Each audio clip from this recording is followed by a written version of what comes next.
da sam na preko 100 mitinga citirao jednu moju omiljenu pesmu. Pesmu staru 200 godina. I dok ja citiram tu pesmu, nailazim na frenetično oduševljenje publike. Jer pesma je snažna, borbena, odlučna.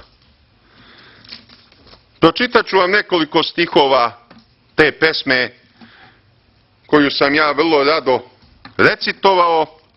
Tad sam je znao na pamet, međutim, ovde se više ne mogu baš tako uzdati u svoje pamćenje, pa bolje da je pročitam. Molimo da čitate sporije zbog prijevoda. Evo, upozoravaj me da čitam sporije, učinit ću tako. Hajdemo, deco otadžbine, došao je dan slave. Protiv nas podignut je krvavi barjak. Čujete li tutanj krvoločne vojske koja dolazi? Reč je o neprijateljskoj vojsci. Da nam u naručju pokolje decu i žene. Na oružje građani. Formirajmo bataljone. Napred, napred. I neka nečista krv, dakle neprijateljska krv, napoji naše tragove. Ljubavi sveta za otadžbinu. Vodi, ojačaj naše osvetničke mišiće. Slobodo, slobodo draga, bori se sa svojim braniteljima. Pod naše zastave neka pobeda pohrli na tvoje hrabre pozive. Neka tvoji neprijatelji na samrti, znači priželjkuje se smrt neprijatelja, vide tvoj trijumf i našu slavu. Uđimo u redove. Kada naši očevi ne budu više, naći ćemo njihov pepeo i tragove njihovog ponosa, manje ljubomorni da smo ih nadživeli, nego da delimo njihove kovčege. Imaćemo vrhunski ponos da ih osvetimo ili pratimo. Na oružje građani, formirajmo bataljone.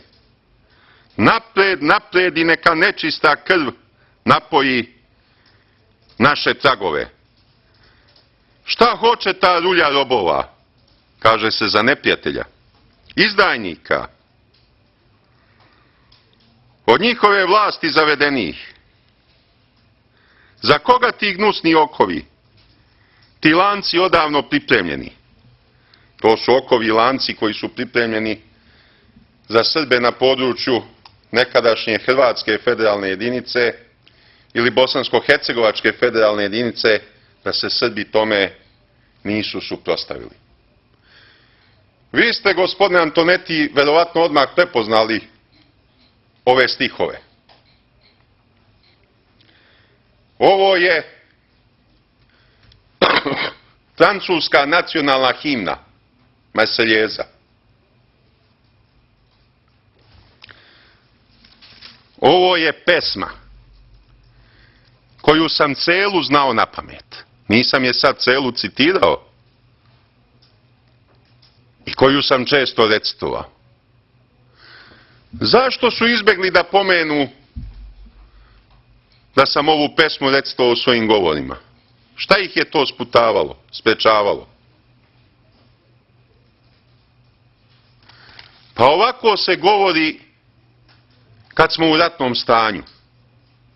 Nećemo valjda hvaliti neprijatelje.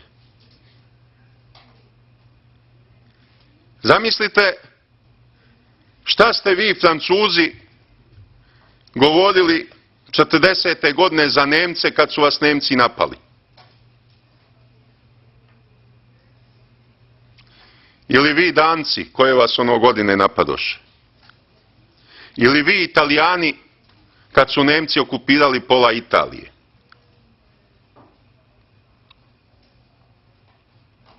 Ne može se lepo govoriti o neprijatelju. A drugo, evo, u zatvoru se zbijaju šale sa mnom otkad se pročulo da mi je ugrađen pacemaker. A vidjelo se da nije nego nešto drugo, nešto što suprotno deluje. I onda su me mnogi počeli tamo zvati peacemaker.